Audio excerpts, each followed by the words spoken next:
wasn't my idea entirely.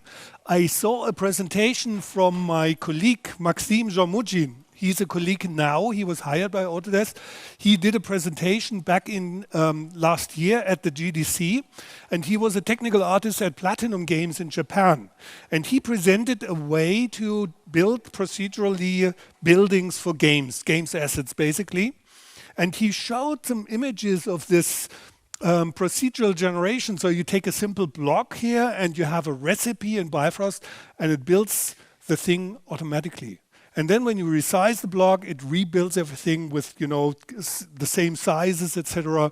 And this was so sexy. I thought, man, I want to have this. I want to have this in Bifrost. And of course, because it was developed at Platinum Games, it's their asset. They can't give it away, or they won't. And actually, originally, the idea came from this guy here, Akira Saito, who works at Polyphony Digital. And he had this idea. So he had the basic principle idea for this asset creation, to make these buildings from, you know, basic operations without any human interaction. So for the game later, you just place these simple building blocks. And when you look at this cityscape here, it's only 3 buildings. It's only 3 types of buildings, 3 types of recipes that you can use to build this entire city. So, as I said, I was so fascinated with this thing that I made my own version of it. So I made some simple tests and then, you know, the huge thing comes when you want to release it, when you want to give it away to other people to use it. So the way this works is that you make a construction history in Bifrost. So when you work in Maya or 3ds Max or whatever, you always have a construction history, you know, a history of operations that you did on a certain polygon base object, like subdividing things, extruding things, and etc. But this construction history always relies on you, on your human interaction, because when you model something, you always look at the model and you say, okay, I want this corner here and I want to bevel it, I want to take that facet, I want to extrude it, etc. And in Bifrost, you know, in order to be procedural and completely automatic, you have to make everything automatic. There's no human interaction. You just throw in a block and then comes out a building like this one here. So that is the challenge also. I mean, that is one of the problems that we have here, that there is no human interaction. You have to make everything automatic.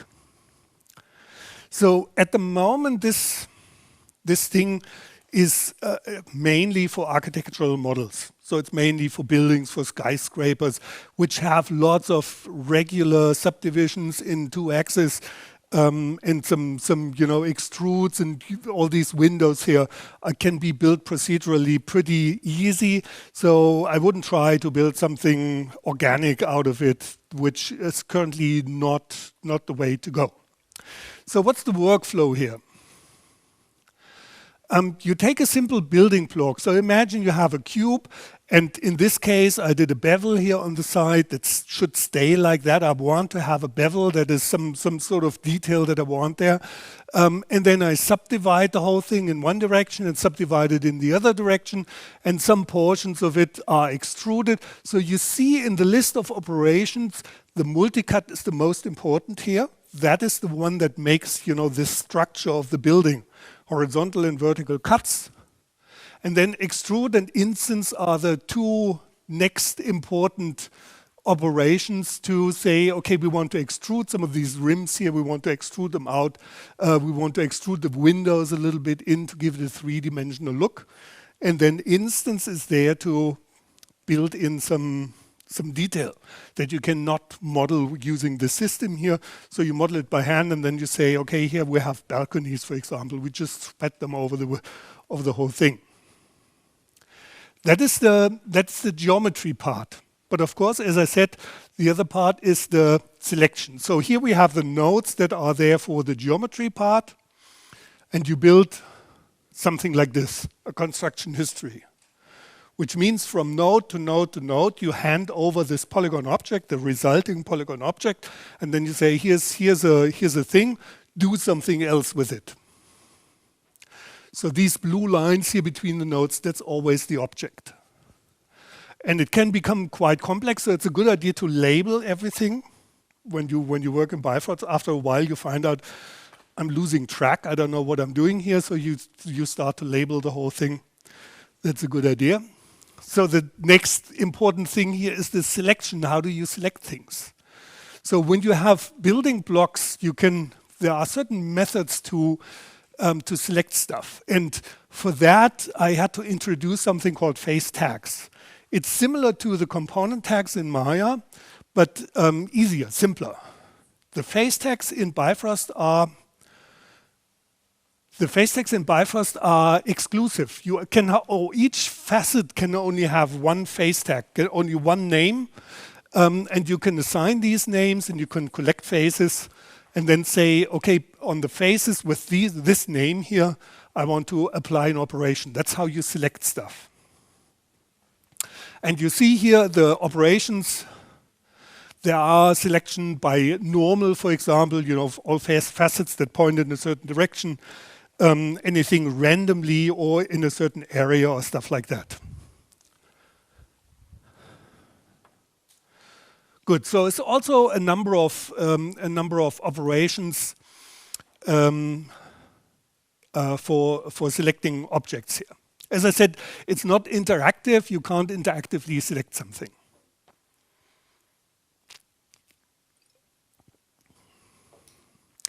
Good. So for a starter, I don't want to start with the building here. I'm going to start with this balcony. I'm afraid I have to take off my sweater. It's getting too warm in here. Yeah, good. So I built this thing here, this balcony, to have an example, that I can start from scratch. So let's do that in Maya here. I have it already open. I'm gonna make a file new for everything. I have my Bifrost graph editor over here. And I'll start by creating a simple polygon plane. Make it bigger. Rotate by 90 degrees. That's easy. And then move it up. Like so. So in my case, the Z-axis is the front of the whole balcony thing. So this is my start object. So now when I create a graph, you see that the input already has this object plug here, which is the object. So when I plug this to the output, we have now two objects in my scene. I can hide the original plane here, hide it. So it's still there. That is the Bifrost one that we see right now. Okay, so that's what we are going to work on the Bifrost version. We want to see the Bifrost version all the time. So how do we start? We simply grab this object here, this object connection, and start by creating a PPG multi-cut. So all of these nodes start with, or the most important ones, the operations start with PPG to make sure to tell apart, that this is an operation that belongs to this procedural polygon generation. And you see nothing happens here, so my polygon is still a polygon. And that comes from this selection problem. So the selection, or to tell the system, which faces to work on, I have to say what are the names. And currently, because I created this facet just in Maya, there are no names, there are no face tags there. So what I can do here is to say, okay, instead of telling it a certain name, I simply use a wildcard, an asterisk. And that would take all of the facets that are there, and then you see some subdivisions on the Maya side, which is also something. At the beginning, I thought, yeah, of course I know what I'm doing here, but after a while I thought, this is too, it's too hidden what's actually happening here. So how is this related to these settings that we see here? So another thing that I needed to introduce was a node called PPG diagnostic that you always should create at the very beginning of your work, because this node will color your face tags according to their name and also display the face tags themselves. So imagine you would have to remember or write down which face tag you have assigned to certain facets. So in this case, we display the face tags directly on the surface. So I can scale this up a little bit here. These inner and outer face tags are now the names of these faces. And that comes from this node here.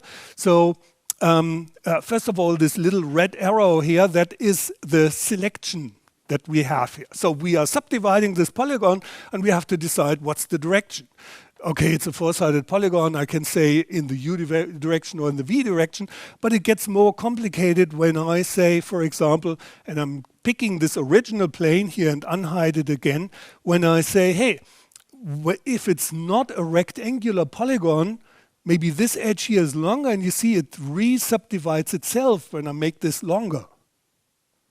And the interesting thing is it will not really subdivide itself when I scale this one here.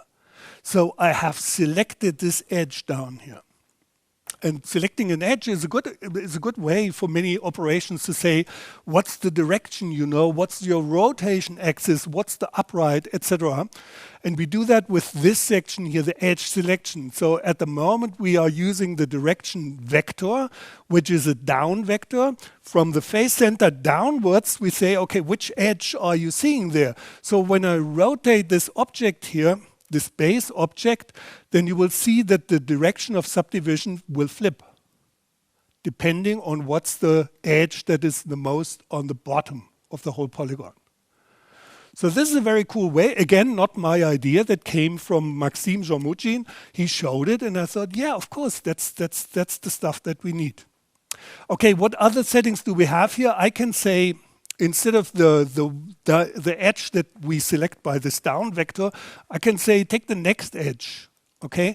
Then it would subdivide this way, and you see the red arrow here, that's my diagnostic display, this one here, would show, okay, that's the one. I can take the opposite edge, which would then say I want the one on the top, and I can take both, which would say the next one, and the next one. So it's basically the previous one. Okay, so far for edge selection. What's with these subdivisions? You've seen that the subdivisions somehow re-subdivide when the edge gets longer. These are the inner and outer sizes here that we have, which are real-world units. So when I say the outer size has got to be 1, I mean 1 unit really, and it's trying to maintain this size. So when I rescale the input plane, it will try to resize or re-subdivide itself. But in order to do that, one of the parts need to be stretchy. So here in this case, it's the inner part. So it's the odd of the two. And I can set which part should be stretchy. In this case, it's the inner one, it's the flexible part. And for the outer size here, for the bluish part here, I can say on both sides I want this blue side, or maybe only half the size, maybe only on the start side, etc. You get the idea. So I can now, with the outer size, I can say set an absolute size here. And you see the inner size is a little bit stretchy. It tries to be 2 units, but if that's not working, it has a little bit flexibility to make sure we have a real number of subdivisions. So let's set that back to 1.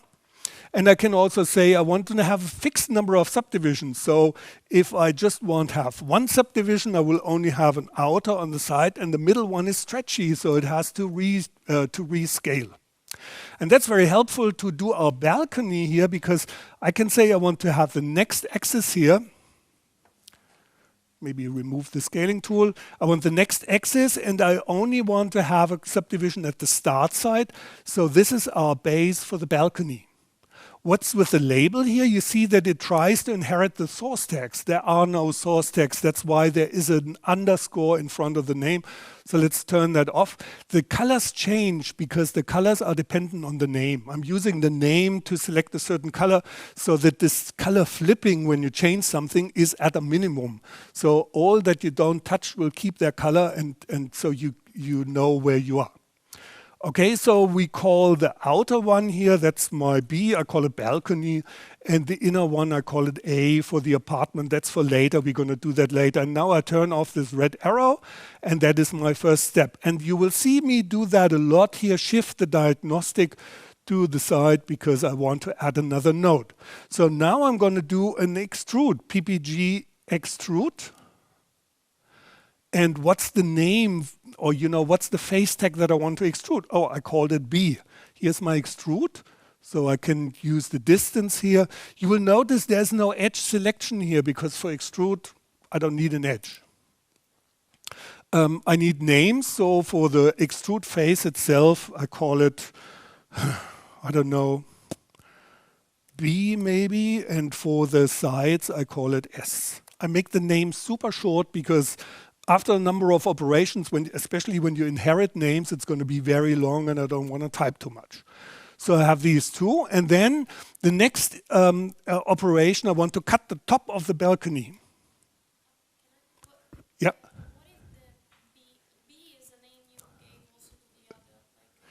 Yeah, I have the B all around. So these are the sides of the sides of the extrude. That's the whole. Normally it's called extrude sides. It should also inherit the names, but for extrude I have a problem to really get to find out where does this side come from, so which name should it inherit. So that's a little bit of a problem. I'm working on it. So now I want to select the top of the balcony, and that's our first selection operation. We're gonna select it by normal. So there is a node called select faces by normal. You know that you can type shortcuts. So FBN, which stands for select faces by normal. So I'm going to take that one here. And you see that the color changed already because it says, okay, the same normal as this vector here would be the top one, right? So we have a tolerance, which means, okay, faces that are similar, have a similar normal. And we have this goal here. With the goal, you can also say, okay, the ones that look upwards, but I want to rotate the whole thing by 90 degrees. I want all around. So with the select faces by normal, you can do that thing again. So how do we call this face? Let's say this is the top.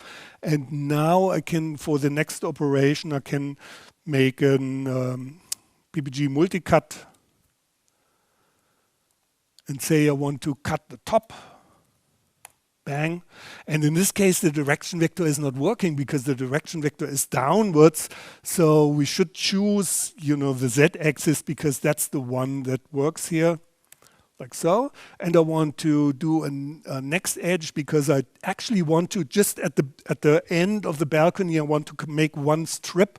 So it's only one subdivision and only at the start of it, like so. Okay, so here you see now the inherit of the name work. Top inner and top outer is more like something that helps me. So I could say, for example, the inner is still my top of the balcony, and this is F, front, or I call it front, right?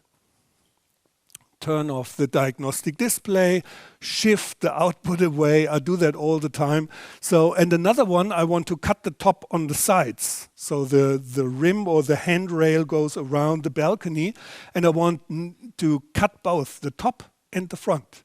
So let's do that. The PPG multi-cut. And in this case, the names would be top, space, front. So I'm cutting them both. But it's going to be only one cut. Here the direction vectors again should be the z-axis. So I'm saying 0 and 1 and do or did I? Yeah, right? So I have both of them cut now. I turn off the diagnostic display. And now we have all these names here. Oh, yeah, these should be, how do I call them? Inner and outer, front, inner. I want to make it more simple. O and I. It's actually pretty hard when you talk while you do that. Okay, so now we have the base for our balcony, and the next operation would be an instance. So we need to place some supports for our handrail on this thing here. So the first one is going to be a little bit of a bigger one at the corners. That's why I cut off these corners here. So that's going to be a PPG instance. And as an instance object, I didn't want to introduce a new object here. So I'd say create mesh cube. It's always hard here. I create a mesh cube and I make a two new versions because I need two new more cubes. So here, and the names was front._o,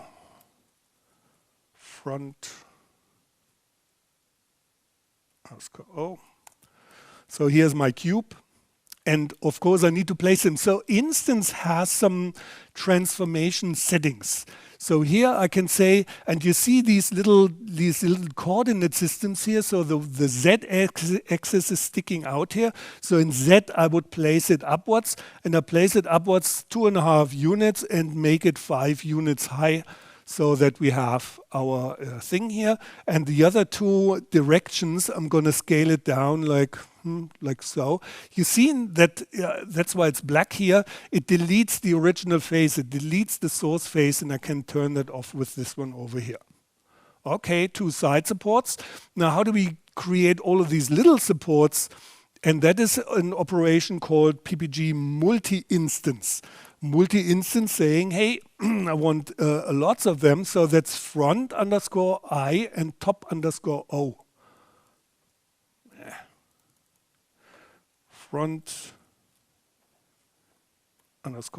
and top_O. And you see all these little coordinate systems appear, right? So the y-axis is upwards, and the Z, no, the other ones don't matter, so I plug that in here. In this case, the multi-instance does not have any translation or transformations, it only has randomness. So for the multi-instance, I'm going to change this cube here. So the height, for example, that's the overall height of the thing. The other one is 5 units, so this one here, I will only make 4.7 units. It all works in real world units, and the other two, axis, I'm going to scale down like so. And if it's 4.7 units, how far do we have to move it up? 2.35 units, like half of it. And Y was up here, so 2.35, and they should be in place. That works cool. And then after this one here, I had really a problem because I had no idea how to create this handrail thing. And I had to change my instance operation, the PPG instance, quite a bit to be able to do this handrail here. I leave it like it is. So here in the multi-cut, you see that it's automatically selecting the longest edge, because with the multi-instance we want to repeat instances on the longest edge of the polygon, of course, not on the short, or maybe in some cases on the shortest edge. So, but this one here still has this direction vector selection. So I'll plug in my last cube here. Okay, and I say the faces that I want to work on are the same as here. So copy and paste. Okay, and not delete the source faces. So here are my cubes already. I can turn on or turn off the scale uniform so that the cubes will be stretched out to the full bounding box size of the polygon. So they have this size already, and I can here in the PPG multi-instance, I can size them accordingly. So first of all, I want to move them upwards, and I think the z-axis is upwards. So it should be 4.7, right? That's the end of the handrail support, and I can scale in the 2 axes here. I think it's X and Z, and you see, oh, we have a problem here. So what is this? That is the thing with the edge selection. Look, it has selected the shorter edge because of my direction vector thing. So instead of direction vector, I simply switch to the longest edge, which works in some cases. So here, for example, I have a different scaling, so it shouldn't be so let me turn this back to 1 here. So it should be the Y and the Z axis scaling down the handrail type of thing. And now I had another super special problem with this thing. It's not long enough. So first of all, I mean, the multi-instance also has this problem that the last multi-instance is at the very end here. Actually, I did it wrong here. Sorry. So I selected the wrong edge for this one. I have the next edge already on. So 0.22. Okay. Okay, we were talking about the multi-instance here. So this is at the end of the very end of the polygon. That's why I have this value here, side space. It adds some space on the sides, which is again real world units. And the distance between the instances is also real world units. It will rescale when you scale the basic polygon, basically. But this one here, this end was a special problem. So I can say for the instance, I can say, hey, let's scale the whole thing simply a little bit longer in the y-axis. So let's do that. Just scale it so far that it in the big support. And then I go back to my polygon plane and try some scaling here. And when I scale it down, you will notice, or I noticed after a while, what is that? It comes back out of it again. Yes, of course, my scaling is a relative thing. And if I scale a short thing, it's just a little bit. And if I scale a long thing, it's a bigger thing. So scaling that wouldn't help. I need to reinvent a scaling that works in real world units. And that is exactly what I have done. So I need a 1 here. And this real world units, that's the next value that we have here. Add scale in units. So I'm doing a Y scale in this direction here. And now when I do that and play around with the scaling here again, you see that it stays inside properly, because these real world units are independent of the overall length of the damn polygon. You know, that's the kind of problem that you have with this thing when you can't really say, hey, I'm just adjusting it so that it works. Because we always have to think, what happens when I scale this underlying polygon? It has to work automatically, procedural. Good. So I think with the handrail we are done here. So let's quickly do the, oh yeah, time is running. Let's quickly do the rest of the apartment here. So I'm gonna take this polygon plane and say, okay, one half is a door and the other half is a window with something underneath. So it's going to be a multi-cut at the beginning, and the polygon name is A, and the direction is already fine. We just need to make sure that we only have one subdivision, and only at the start of it there's the other subdivision. And I can say, hey, one of the two has a fixed size. So for example, here the outer size, this has a fixed size now, no matter how big I scale this. This could be my door already. I decided that the other side should be my door, so I can flip this around and say, this is now my door. So this inner size decides now how big the door is.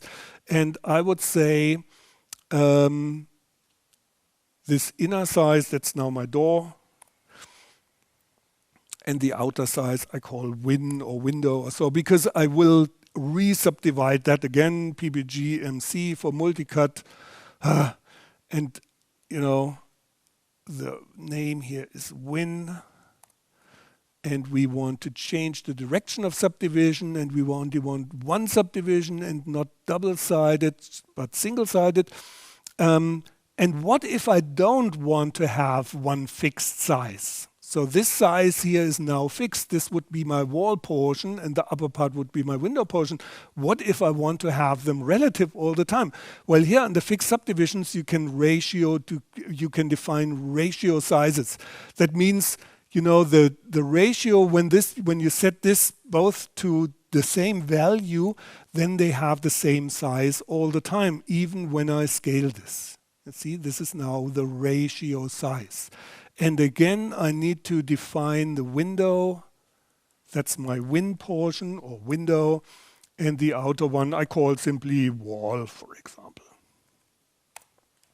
Okay, so and now for the apartment to look nice, I will do an extrude. And first of all here, turn off all the diagnostic displays. And now I will make an extrude for the window frame and for the door, basically, because I found that there's no difference. So I make the door and the win both at the same time. I don't want to extrude them out, so this one is going to be 0. We have this offset here. That's my window frame. Don't need to inherit anything, so the extrude faces will be glass. because that's at the end of the day the material, and this is frame for the window frame. And then another extrude operation, PPG extrude, for the glass. And this will be extruded in. Oh, my polygon is still visible, so I have to hide it. So extrude it in a little bit until we have, these ones are the glass portion and the sides are frame. Ta-ta! So here we go. And now I can, scale my underlying polygon object, and it redoes the handrail, all sizes. Even, in this direction here, it is the window proportionally. The frame is always the same size. So that, I would say that is procedural enough.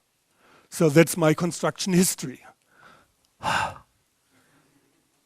Yeah, it's kind of a, thank you. It's kind of a, you need to practice a little bit. So in like 20 minutes, you can do something like that after a while, and maybe in like 40 minutes, you can make a whole building. Sometimes you have to go back and say, I forgot a step, I forgot something, I forgot to make a subdivision that I later need. And you can at all times, you can go here and say, I want to introduce a new thing into this one here, because all of these operations can be turned off. So all of these operations have this enable function here. You see, when I turn this off, then all subsequent steps will be lost because the names are not there. And that's a good practice to say, okay, how do I build up my names so that at the end I'm there with names where I can really say I want the left, the right, and the top and front separately. Good. So let's go back to our PowerPoint here. You've seen the multi-cut, extrude, select by normal. Very important one. I'm using that all the time. We have a random selection as well.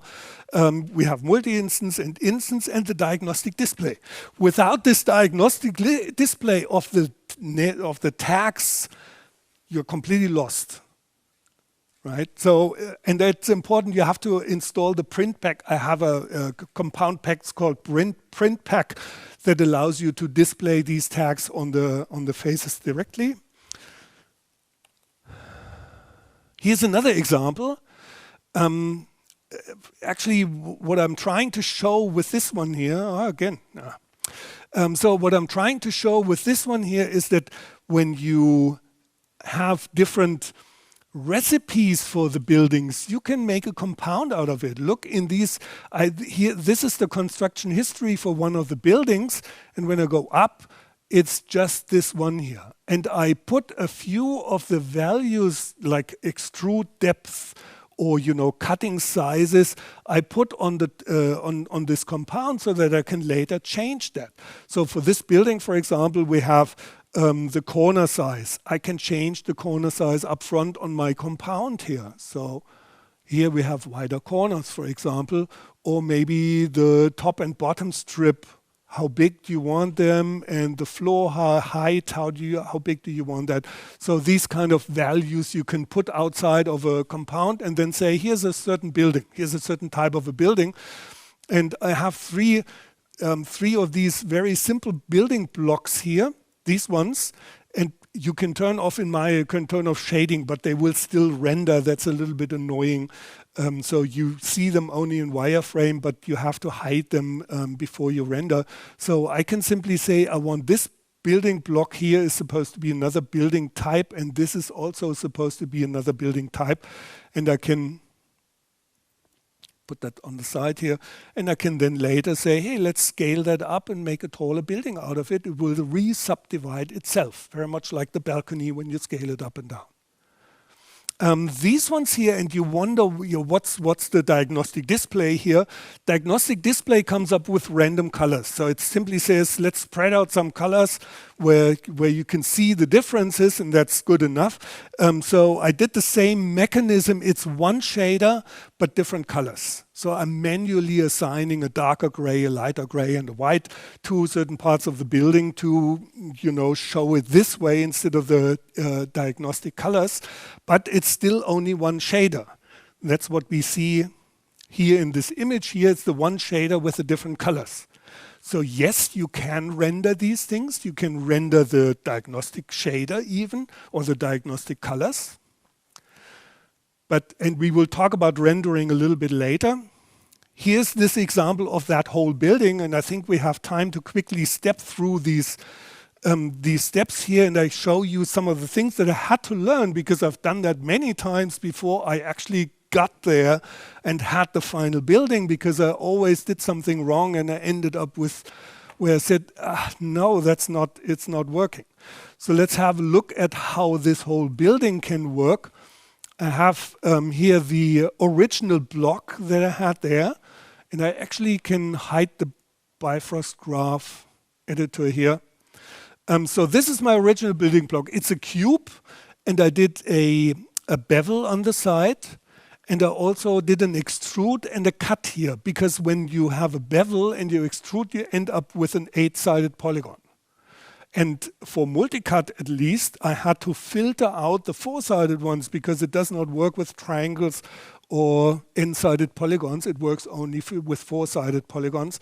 For now, I already looking into, is it possible to do it with triangles? But for now, I had to do it. And then I labeled them really by foot, because I said, okay, number 1, 2, and 3, those are the bevels, and number 29, that's the roof, etc. So I really typed in the numbers to get these initial labels here.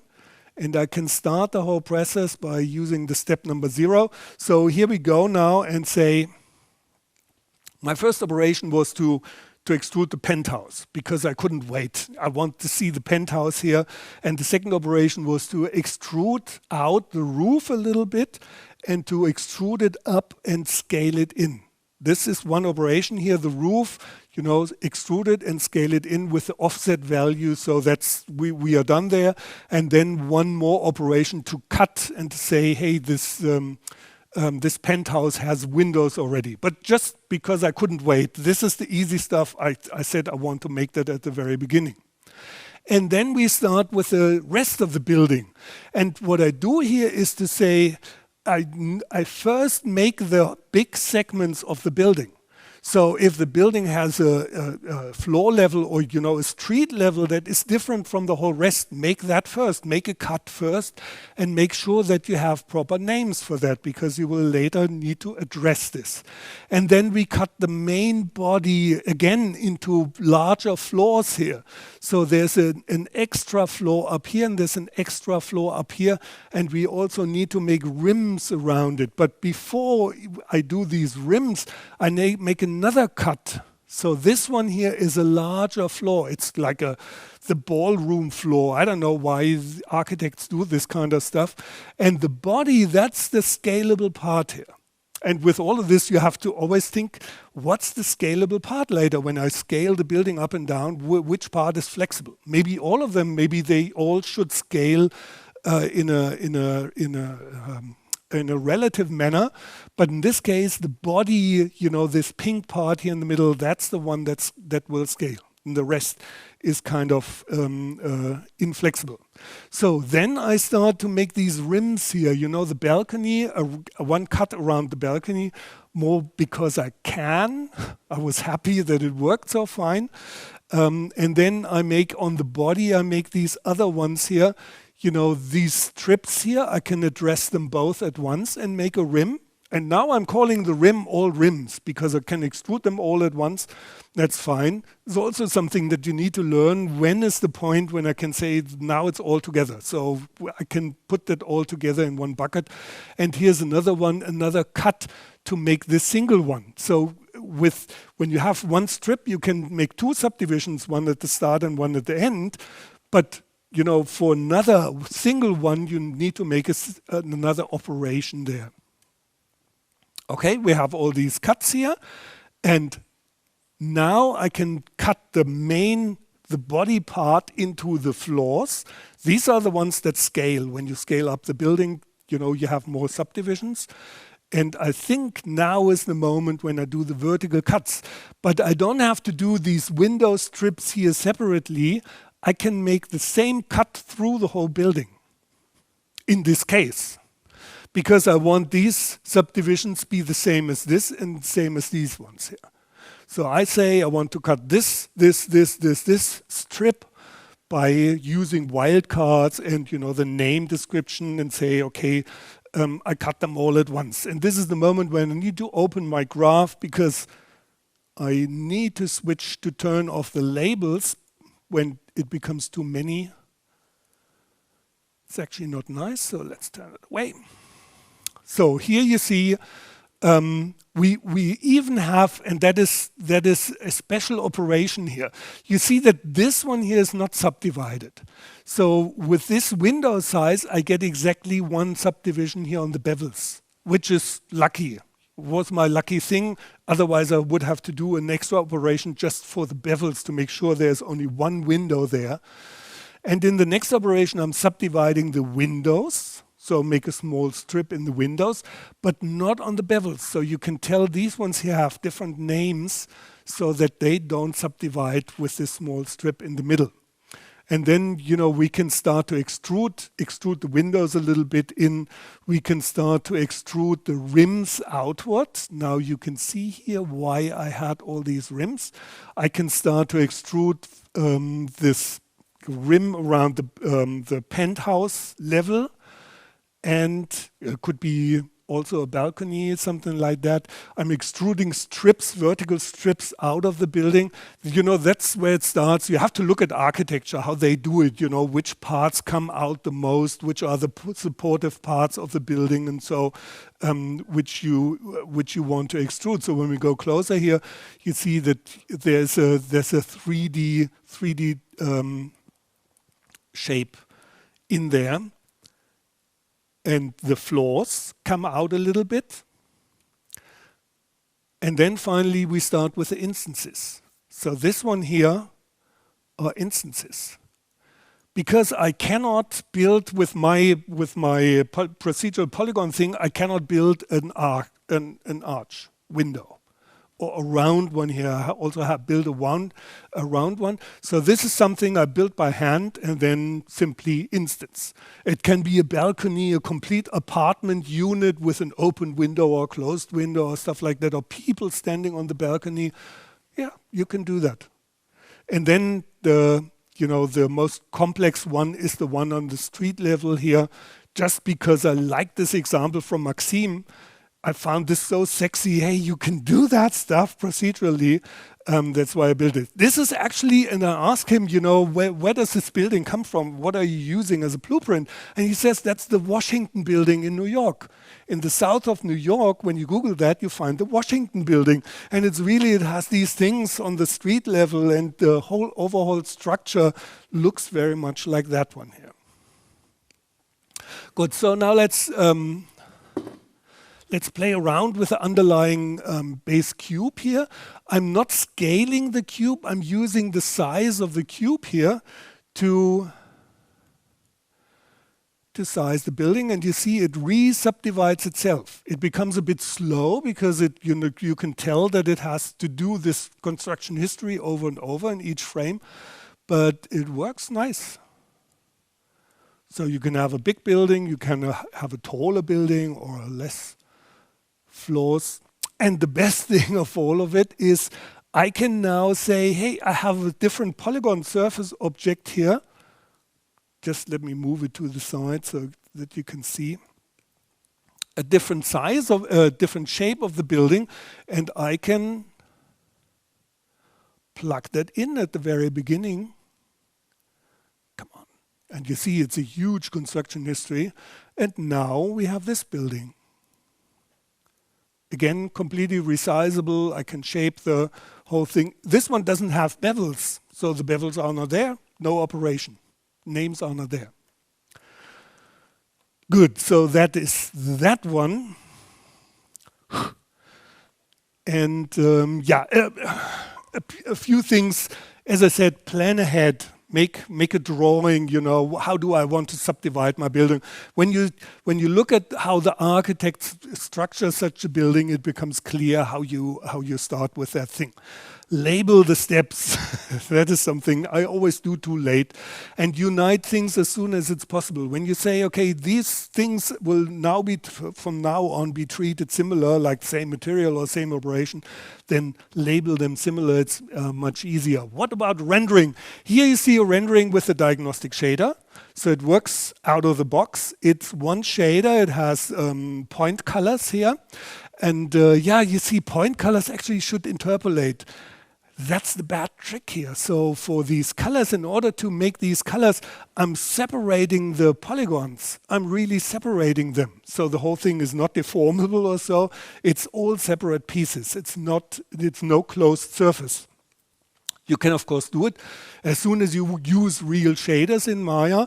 There is a way in Bifrost to assign different shaders to the pieces of that thing. This will output an array of objects. And then when you turn that into a Maya object from Bifrost, you get an array of objects again, with the bug currently that it has assigned all the same shader to, but it's an array of things where you can say, okay, I have all the glass parts, all the, you know, concrete parts, all the wooden parts, I have them all in one group. Now I can assign a shader and it works. But right from Bifrost directly, you can assign shaders and it would render correctly from Bifrost. But I mean, the goal is that you export it somehow, put it in your game, for example, and render it from there. And I think that's my presentation.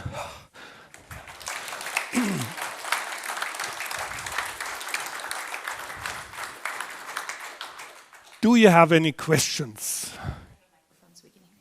Yeah. Sorry, I have 3 questions. Yeah, good. First one, is it possible to, this is maybe a newbie question, is it possible to export this generator to Unreal so you can create your own level into Unreal? Yeah. Okay. It's possible. So you would create simple polygon objects out of it. The problem is always to assign a certain material or other things that would come from this calculation, from this construction history, for example. But yes, you can. But will you have access to the procedural workflow into Unreal as well? Yeah, I think that is planned from the Bifrost team to make an engine where you can say, hey, I have this recipe here. Can I apply this to this polygon so that you could build this into your games engine? But that's not yet available. Okay. And this is no announcement, so I don't know when this is going to happen. Okay. Second question is, when there are no bevels, like the example you showed, and like the calculation as bevels, even if they're not active in that moment, will it be calculated from the Bifrost graph? So it's best to remove them or disable them? No, I don't think it will do too much, because an operation where there is no names will simply say, I don't have any faces, so I have nothing to do, and pretty much, pass through. Okay. It will not waste too much time. You can leave it in there. It's no problem. Thank you. And the third question is about randomness. I saw that there are some solutions to apply some randomness, like for example, having instancing different type of windows. Yeah. But is there like a way inside of the instancing to say, yeah, I want, yeah, that's what it's this one here. So you see that we have applied different colors. Let's say blue was the original window color here for this label window. And then I say, hey, from all the windows, select some random portion, roughly 50%, for example. You can adjust that and give them a different name, so you get the yellow ones. And this different name, of course, will also give a different color. So you could say, okay, we have these random windows. And in this case here, I used the function to say, pick all the faces, all the random ones that are inside this cube here, and give them a different label. So that's the way how you split things up and treat them differently. So random instances, that would be the way here. And what do you think about, I don't know if it's possible, about making randomness based on, for example, the most common Perlin noise or Gaussian noise or something? Is it possible? There's also a node called select by field. So in Bifrost you have these fields which are mathematical constructions. I have a field that is tied to a manipulator. So in Maya you can move the manipulator around, it's a box or a sphere or so, and say the field is here. But a field can also be a noise thing, fractal noise for example, so you can select things fractal noisy. Yeah. Thank you so much. You're welcome. Sorry. Took so much time. Any more questions? Hello, very nice presentation. Thank you very much. Thank you. I'm studying at the moment, and I'm also working with Maya. But when it comes to the topic of Bifrost, because I'm studying visual effects, all my colleagues say go to Houdini because whatever. And I heard that the Bifrost team stopped developing Bifrost a few years ago. Does it start now again, or is it now pushing? Is pushing Bifrost more? No, now? they didn't stop the development. What they did was to first introduce the liquid simulation, so the water simulation, into Maya. So in Maya you have a Bifrost 1. Which is liquid simulation, where you say, hey, I want to, simulate a portion of the ocean, for example. You can do that. That was version 1.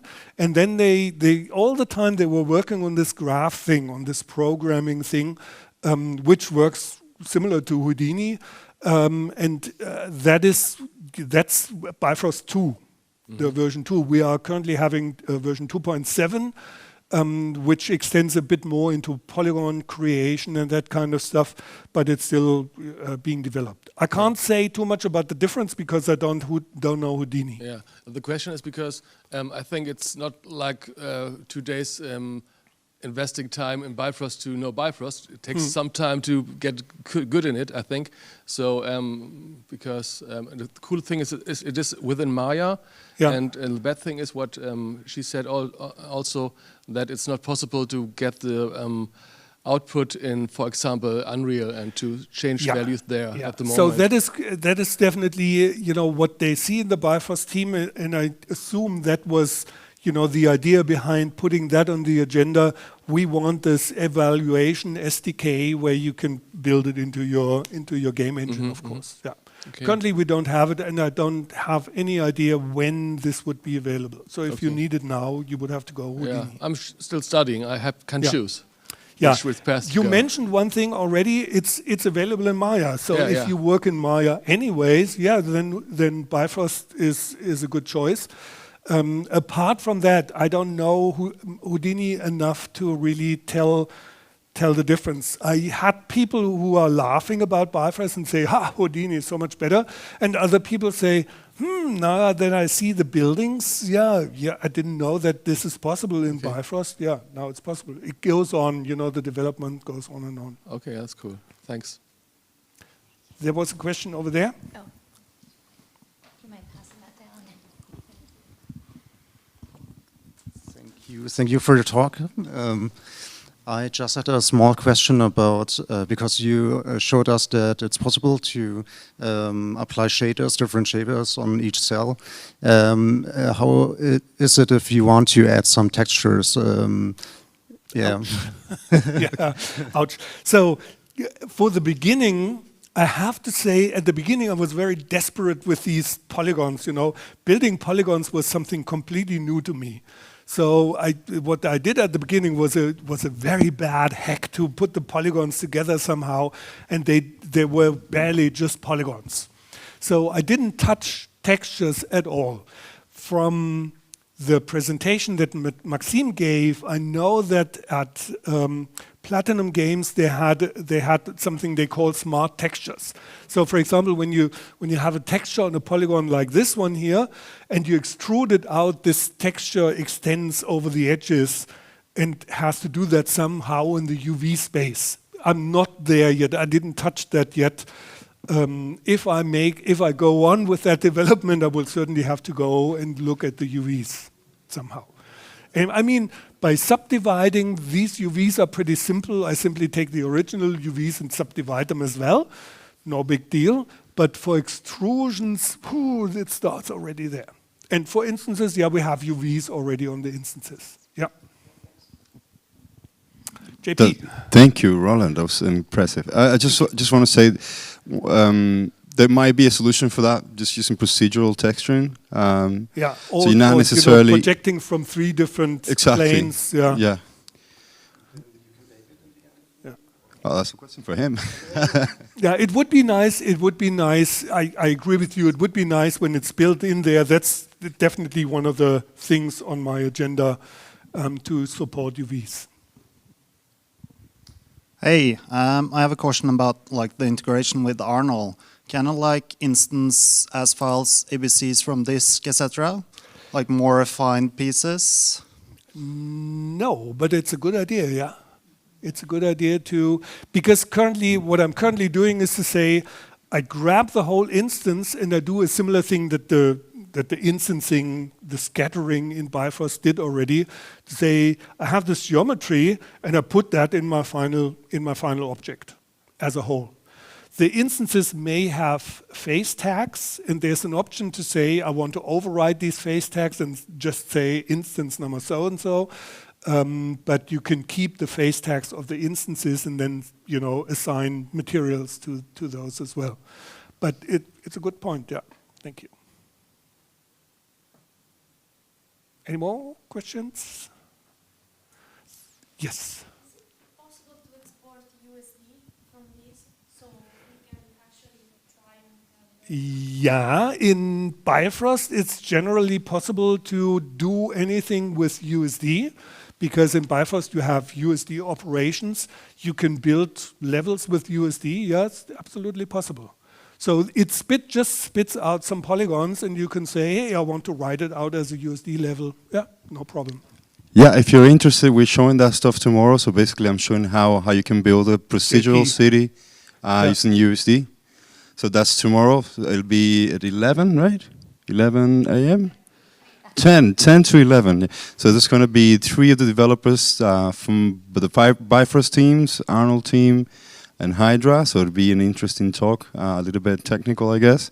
But you'll see a little bit of a snippet of how you can build procedural cities with USD and Bifrost.